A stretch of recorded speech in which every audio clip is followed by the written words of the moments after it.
यतः सर्वाणि भूतानि प्रतिभान्ति स्थितानि च यत्रैवोपशमं यान्ति तस्मै सर्वात्मने नमः। हम सबके 21 दिवसीय आध्यात्मिक साधना में आज 8वें दिन आप सभी प्रिय आत्मजनों का हार्दिक स्वागत है। यह जो श्लोक था भगवान वशिष्ठ द्वारा रचित योग वासिष्ठ का प्रथम श्लोक है।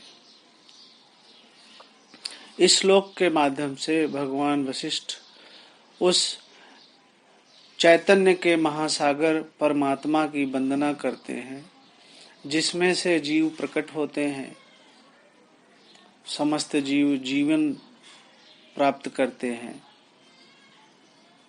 ये वही भगवान गुरु वशिष्ठ हैं जिनके ज्ञान से दशरथ पुत्र श्री राम भगवान राम हो गए। यह वही ज्ञान है जिसकी कल हमने चर्चा की थी। भगवान वशिष्ठ योग वासिष्ठ में कहते हैं कि मनुष्य को जब अपने आत्म स्वरूप का अज्ञान हो जाता है, उस अज्ञान से एक अहंकार का जन्म होता है और वह अहंकार ही शरीर धारण करता है। इसी को भगवान वशिष्ठ ने स्वप्न कहा है।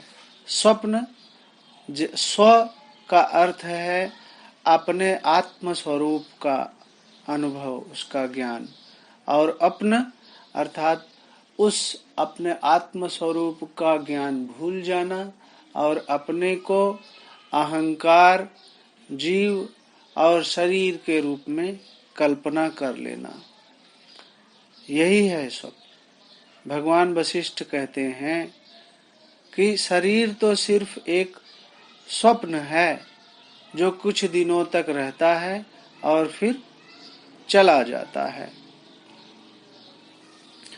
यदि हम अपने आत्म स्वरूप में जाग जाते हैं तो हम जन्मों जन्मों से जो ये स्वप्न देखने का भ्रम है, हम इससे मुक्त हो जाते हैं और शरीर छूटने के साथ ही हम सदा सदा के लिए परमात्मा स्वरूप में एकमेक होकर के परमानंद में स्थित हो जाते हैं। इसी को विदेह मुक्ति कहते हैं। लेकिन हमारे शास्त्रों में 2 प्रकार की मुक्ति बताई गई है, एक विदेह मुक्ति और दूसरा सदेह मुक्ति। विदेह मुक्ति अर्थात वह मुक्ति जो देह छूटने के पश्चात मिलती है, और दूसरा आत्मज्ञानियों ने बताया कि सदेह मुक्ति भी होता है, अर्थात शरीर रहते हुए भी मुक्त हो जाना, जीव भाव से मुक्त हो जाना, जीवन मुक्त हो जाना। वह जीवन मुक्ति कैसे प्राप्त होती है? जब हम अपने आत्म स्वरूप का साक्षात्कार करते हैं, जब हम अपने आप को शाश्वत चैतन्य स्वरूप से अनुभव करते हैं और इस अनुभव के माध्यम से ही, इस आत्म स्वरूप होकर के ही जब हम अपने जीवन को जीते हैं, वैसा ही अनुभव करें, वैसा ही उसी रूप में चिंतन करें और उसी रूप में व्यवहार करें, तब हमें विदेह मुक्ति से बहुत पहले, आज से ही सदेह मुक्ति, जीवन मुक्ति का भी विलक्षण सुख मिलने लगता है। जब तक हम सब अपने आप को शरीर के रूप में देखते हैं, व्यक्ति के रूप में, जीव के रूप में देखते हैं, अहंकार के रूप में देखते हैं, तब हम सब अपने आप को अलग अलग देखते हैं। हम सब अपने मनुष्यों में, परिवार में, समाज में अलगाव की भावना से सबको देखते हैं।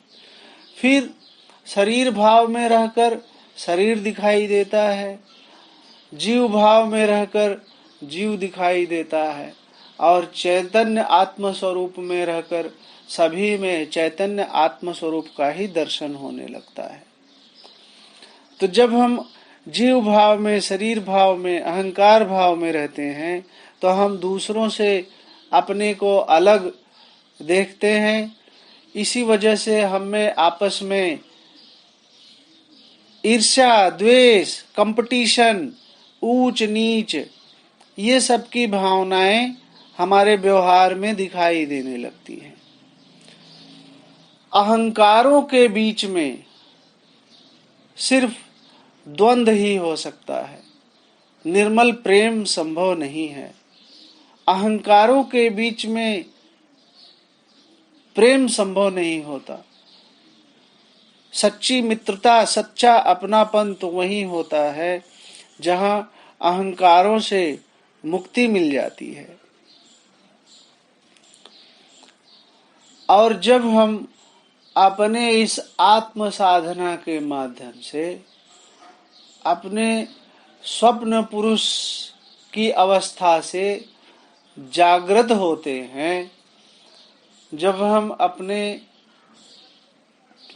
कॉन्शसनेस को अनुभव करते हैं और इस अनुभव में हम निष्ठा प्राप्त करते हैं, तब जब हम अपने इस अनुभव से यह निर्णय कर लेते हैं कि मैं चिदात्मा ही हूँ, मैं शाश्वत चैतन्य आत्म स्वरूप ही हूँ, तब हमें उसी रूप में स्थित होने पर सभी शरीरों में वह आत्मस्वरूप ही दिखाई देने लगता है। और तब जाकर के हमारी सोच में भेदभाव समाप्त होने लगता है। हम सब में अपने जैसा आत्मस्वरूप ही जब देखने लगते हैं तो हमारे व्यवहार में सहनशीलता आने लगती है। हमारे चिंतन में सबके प्रति सहयोग की भावना, समानता की भावना आने लगती है। हमारे चिंतन में दूसरों के प्रति, दूसरे जीवों के प्रति, जो कि मेरे ही आत्मस्वरूप हैं, जब ऐसा अनुभव होता है तो शुद्ध करुणा का भाव जन्म लेता है, शुद्ध प्रेम का भाव जन्म लेने लगता है, और तब सच्ची सेवा का भी भाव जागृत होने लगता है। इसलिए ये हम सदेह मुक्ति का जो लाभ है उसकी चर्चा कर रहे हैं। अपने आत्म स्वरूप के अनुभव से अपने को जागृत आत्मा के रूप में पहचान लेने से, आत्मनिष्ठा प्राप्त कर लेने से हमारा दैनिक जीवन, पारिवारिक जीवन, सामाजिक जीवन भी प्रेममय हो जाता है। आत्म प्रेम का अनुभव करके हमारी अंतरात्मा में सर्वात्म प्रेम की भावना उदय होने लगती है। एक बात ध्यान देना है, जो समानता की भावना है, सहनशीलता की, सहयोग की, करुणा की, सेवा की, अपनेपन की भावना है, ये भावना करना सीखना नहीं है। ऐसा व्यवहार करना है मुझे, ऐसा नियम का पालन करना है, यह नहीं सीखना है। ऐसा अनुभव में जब आएगा कि हम सभी आत्म स्वरूप हैं, तो इस अनुभव से व्यवहार स्वयं ही परिवर्तित होने लगेगा। यदि हमें अनुभव नहीं हुआ और हम केवल व्यवहार करने का प्रयास करेंगे दूसरों को दिखाने का प्रयास करेंगे कि मैं तो बड़ा देखिए समानता का व्यवहार करता हूँ, सहनशीलता का व्यवहार करता हूँ, तब वह सच्चा व्यवहार नहीं होगा, वह तो दिखावा होगा, वह दंभ होगा, वह पाखंड हो जाएगा। इसलिए सबसे पहले अपने जीवन में प्रेम, करुणा, जीवन मुक्ति, इन सब का विलक्षण आनंद प्राप्त करने के लिए अपनी अंतरात्मा में सर्वात्म प्रेम को सच्चे रूप से उदय होने के लिए और उस सर्वात्म प्रेम का जीवन जीने के लिए हमें सबसे पहले प्रारंभ करना है अपने आप को मैं हूँ का जो अनुभव है, जो हमें अपने चैतन्य स्वरूप होने का स्वतः स्फूर्त अनुभव प्राप्त होता है, उसमें समय देना, उस मैं हूँ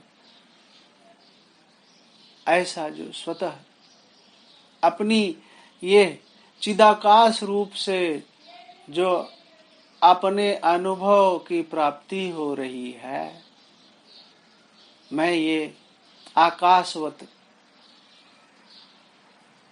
असंग, शरीर से असंग, मन से असंग, जीव और व्यक्तिपने से असंग, यह जो एक रूप शांत निजानंद स्वरूप आत्मा अनुभव हो रहा है, इस अनुभव में समय बिताना प्रतिदिन नियमित रूप से, यह अनुभव ही हमें आत्मनिष्ठा की ओर लेकर जाता है। और जब हमें आत्मनिष्ठा प्राप्त हो जाती है कुछ दिनों की साधना के पश्चात, तो हमें सदेह मुक्ति ही प्राप्त हो जाती है। फिर मुक्त होने के लिए देह छूटने की प्रतीक्षा करनी नहीं है, शरीर रहते ही हम आत्म भाव से जीने लगते हैं। वह शांति, वह आत्मा में जो निजानंद है, वह आत्म सुख हमें, वह आत्म संतुष्टि हमें नित्य निरंतर प्राप्त हो जाती है। और फिर वह हमारे दैनिक जीवन में स्वतः ही दिखाई देने लगती है। वह हमारे व्यवहार में उस अनुभव की चमक, उस अनुभव की झलक स्वतः ही दिखाई देने लगती है। और वह सबसे पहले हमें स्वयं को ही वह आनंदित करता है।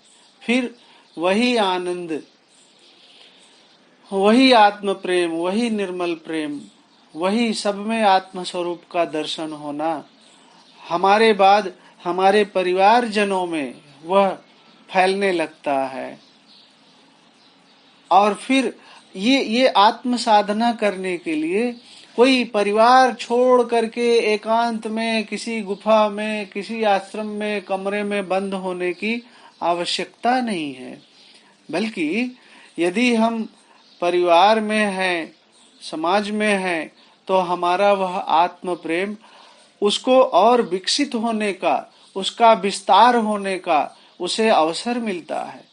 और उससे हमें स्वयं भी हमारा आत्म सुख बढ़ता है, आत्म प्रेम बढ़ता है, और हमारे द्वारा और लोगों में भी वह आत्म संतुष्टि, आत्म शांति, वह प्रेम वह फैलता है।